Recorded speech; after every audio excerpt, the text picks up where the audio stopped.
ব্রাহ্মণবাড়িয়ায় আধিপত্য নিয়ে প্রতিপক্ষের গুলিতে সাবেক ছাত্রদল নেতার মৃত্যু, গুলিবিদ্ধ ৩, এখনো হয়নি কোনো মামলা।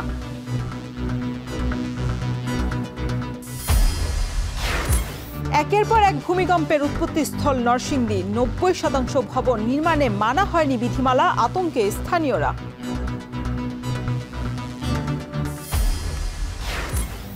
এবং ভাড়ায় জাহাজ এনে কেটে বিক্রির অভিযোগ ছাত্রদল নেতার বিরুদ্ধে, গ্রেপ্তার ১, বাকিদের ধরতে চলছে পুলিশ অভিযান।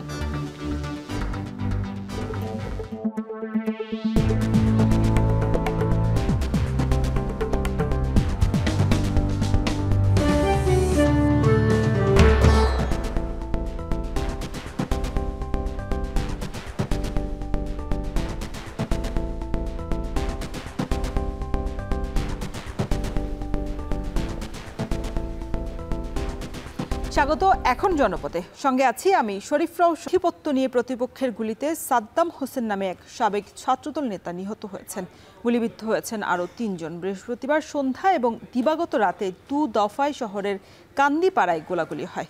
আজিজুল সঞ্চয়ের তথ্য ও ছবিতে দেখুন বিস্তারিত।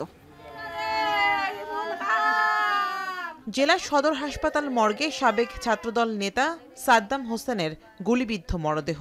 শহরের কান্দিরপাড়ার বাড়িতে স্বজনের আহাজারি। পুলিশ জানায়, এলাকায় আধিপত্য নিয়ে জেলা স্বেচ্ছাসেবক দলের আহ্বায়ক দেলোয়ার হোসেন দিলীপের সঙ্গে স্থানীয় লায়ন শাকিলের বিরোধ দীর্ঘদিনের।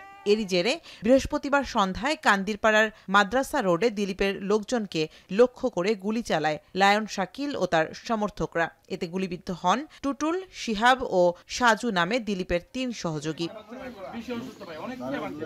গুলির ঘটনায় জড়িতদের গ্রেফতারে পুলিশের অভিযান চলাকালেই রাত ২টার দিকে কান্দিরপাড়া এলাকায় সাদ্দাম হোসেনকে গুলিবিদ্ধ অবস্থায় পাওয়া যায়। তিনি দিলীপের সমর্থক ছিলেন। পরে হাসপাতালে নেওয়া হলে কর্তব্যরত চিকিৎসক তাকে মৃত ঘোষণা করেন। স্বজনদের অভিযোগ, প্রতিপক্ষকে ফাঁসাতে দিলীপই বাড়ি থেকে ডেকে নিয়ে সাদ্দামকে গুলি করে হত্যা করেছে। আমার পুত্রবধূ ফোন দিছে, দিয়ে কইতাছে, আব্বা সাদ্দাম রে তো গুলি করে মাইরা লইছে। যদিও অভিযোগ অস্বীকার করে দিলীপ বলছেন, রাজনৈতিক প্রতিপক্ষ তাকে ঘায়েল করতে সাদ্দামের পরিবারকে বিভ্রান্ত করছে। সাদ্দাম আমার সঙ্গে দীর্ঘদিন যাবৎ চলাফেরা করে, ও আমার সঙ্গে 24 ঘন্টা থাকে। আজকে সাদ্দামের পরিবারকে ভুল বোঝাচ্ছে, সাদ্দামের পরিবারকে অনেকে চাপ প্রয়োগ করতেছে। আধিপত্যের জেরে হত্যাকাণ্ড উল্লেখ করে জড়িতদের গ্রেফতারের চেষ্টা চলছে বলে জানান সদর মডেল থানার ওসি। সন্ধ্যাবেলা যে ঘটনা ঘটেছিল তারই জের হিসেবে গভীর রাতে গুলির ঘটনা, তবে কে বা কাহারা এখানে গুলি করেছে এই বিষয়গুলো এখনো শনাক্ত করা যায়নি। শহরের প্রাণকেন্দ্রে ২ দফা গুলি ও হত্যাকাণ্ডের ঘটনায় জনমনে উদ্বেগ তৈরি হয়েছে। এখন ব্রাহ্মণবাড়িয়া। পর এক ভূমিকম্পের উৎপত্তিস্থল নরসিংদীর ৯০% ভবন নির্মাণে মানা হয়নি কোনো বিধিমালা, এমনকি নেই সেফ এক্সিট পয়েন্টও, যাতে আতঙ্ক বিরাজ করছে স্থানীয়দের মাঝে। আর ঝুঁকিতে প্রায় ১.৫ লক্ষ মানুষ। কাউসার আহমেদের ছবিতে বিস্তারিত জানাচ্ছেন রাকিবুল ইসলাম। গত ২১ নভেম্বর সকালে দেশজুড়ে ঘটে যাওয়া ৫.৭ মাত্রার ভয়াবহ ভূমিকম্পের উৎপত্তিস্থল ছিল নরসিংদী। পরদিন শনিবার সকাল ও সন্ধ্যায় ২ দফায় ঘটে যাওয়া ভূমিকম্পের উৎপত্তিস্থলও এই জেলায়। এছাড়া গতকাল ৩.৬ মাত্রার একটি ভূমিকম্পের উৎপত্তিস্থল এই নরসিংদীরই পলাশ। ভূমিকম্পের এমন প্রবণতায় আতঙ্ক কাটছে না জেলাবাসীর। বিশেষ করে শিক্ষা প্রতিষ্ঠানের হাট হিসেবে পরিচিত বালুরচর ও পার্শ্ববর্তী এলাকায় আতঙ্ক কয়েক গুণ বেশি। এখানে অনেক কলেজ আছে, বালুরচরে অনেক বিল্ডিং একসাথে লাগানো, অনেক দুর্ঘটনা ঘটতে পারতো, হয়তো বা আমরা অনেকে মারা যেতে পারতাম। আমাদের প্রত্যেকের এখন উচিত হবে যে শিক্ষার্থীদেরকে ভূমিকম্পের ব্যাপারে সচেতন করা তোলা। এদিকে নরসিংদী পৌর অঞ্চলের প্রায় ৯০% ভবনে কম বেশি সমস্যা রয়েছে জানিয়ে শহর পরিকল্পনাবিদ বলছেন, আইন অনুযায়ী ব্যবস্থা নেওয়া জরুরি। যদি কেউ এই ধরনের সেটব্যাক ভায়োলেশন করে, সরাসরি তাদেরকে আইনের আওতায় আনার জন্য পৌরসভাকে ক্ষমতা দেওয়া হয়েছে এবং ওইখানে ডেমোলিশন ওয়ার্কও করার একটা স্কোপ আছে। নরসিংদী শহরে কি পরিমাণ বসবাসের অনুপযোগী ও ত্রুটিপূর্ণ ভবন রয়েছে তার কোনো নির্দিষ্ট তালিকা নেই। রাকিবুল ইসলাম, এখন নরসিংদী।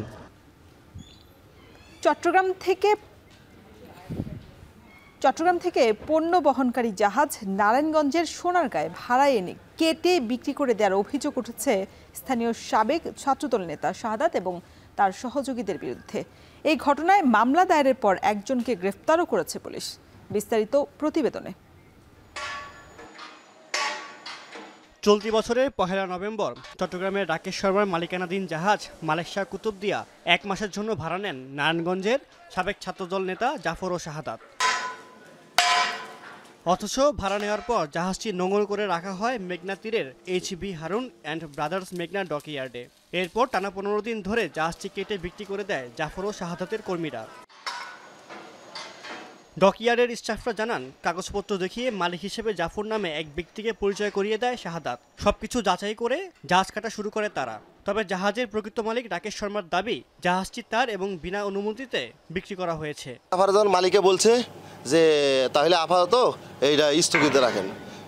পুলিশ আসছে, তারাও বলছে, বলার পরে আমাদের মালিকে সরাসরি বলছে যে আপনার সম্পদ যদি হয়, আপনার সম্পদ যে অবস্থায় আছে এই অবস্থায় থাকবো। আমরা একটা বাস ভাড়া দিচ্ছি, ওই ভাড়াটা ওরা নিয়ে গিয়ে কি করছে, কেটে ফেলছে।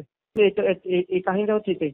আমাদের যেখানে লোক আছে না, যাহা জিম্মি করে মানে এই কাজটা করছে আর কি। আমাদের কথা বলেছে, সবকিছু করছে ঠিক, কিন্তু আমরা আমাদেরকে বুঝতে দেয় না। এদিকে জাহাজ ভাড়ায় এনে কেটে বিক্রি করে দেওয়ার ঘটনায় দায়ের করা মামলায় নজরুল নামে শাহাদাতের এক সহযোগীকে গ্রেপ্তার করেছে পুলিশ।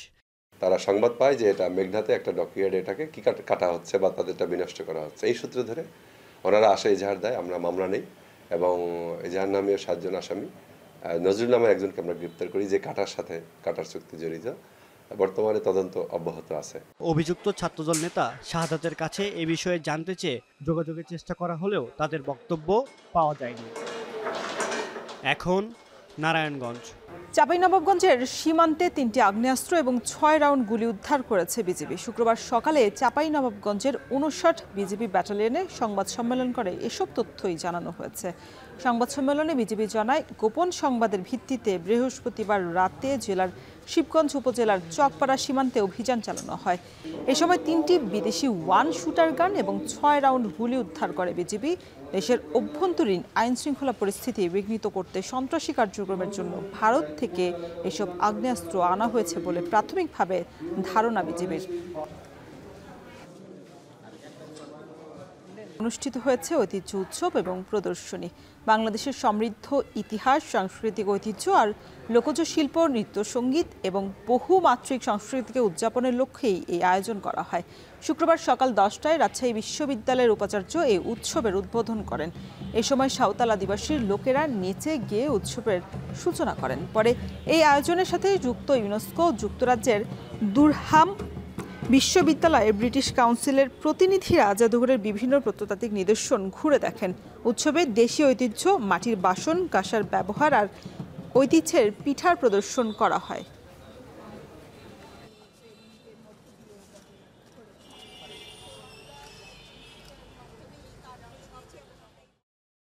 সংরক্ষণের জন্য যেটা করা দরকার, আমার কাছে মনে হয়েছে যে আমাদের উত্তরবঙ্গের বা যে কালচারাল যে বিষয়গুলো ছিল, প্রত্নতাত্ত্বিক যে বিষয়গুলো ছিল, এখানে তার নিদর্শন অনেকগুলোই গ্যালারিতে আছে। একসাথে মূর্ত এবং বিমূর্ত ঐতিহ্যের যে মিলন মেলা, সেটা ফুটিয়ে তোলার আমরা চেষ্টা করেছি।